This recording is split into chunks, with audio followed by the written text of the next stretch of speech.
Alejandra est une travailleuse agricole sans papier en Californie qui désire rester anonyme par crainte d'être expulsée.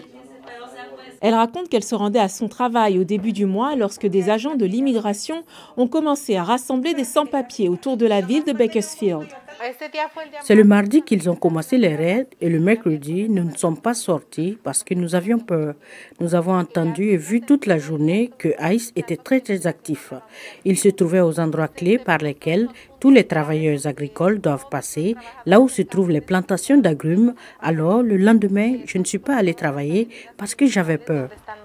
La présidente du syndicat United Farm Workers, Teresa Romero, affirme que 2 de ses membres ont été arrêtés.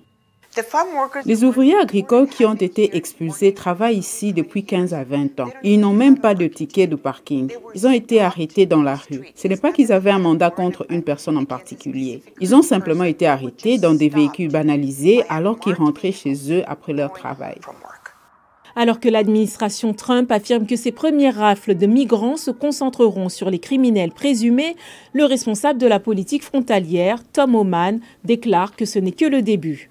Au fur et à mesure que l'ouverture se fera au-delà des criminels, vous verrez davantage d'arrestations. J'ai été clair, si vous êtes dans le pays illégalement, vous n'êtes pas exclu. À Bakersfield, James Miller, un habitant, pense que les expulsions peuvent créer une pénurie de travailleurs agricoles, mais que les agents de l'immigration doivent appliquer la loi. Je pense qu'il n'est pas exact de dire qu'ils vont faire une descente dans les écoles. Ils ont un travail à faire et ils doivent le faire. Est-ce que cela aura un impact sur nous? Probablement. Un autre habitant, JP Avalos, affirme que l'impact économique pourrait être important. Nous verrons dans 2 ou 3 mois, quand les Latinos seront mis à la porte, ce que coûtera votre nourriture et ce que vous ferez pour l'obtenir. Le comté voisin de Ventura a également été le théâtre de descentes de police de l'immigration sous la nouvelle administration. Selon les estimations du Farm Bureau of Ventura County, association à but non lucratif, plus de 80% des travailleurs agricoles du comté sont des sans-papiers. Maureen Maguire est la directrice générale du bureau.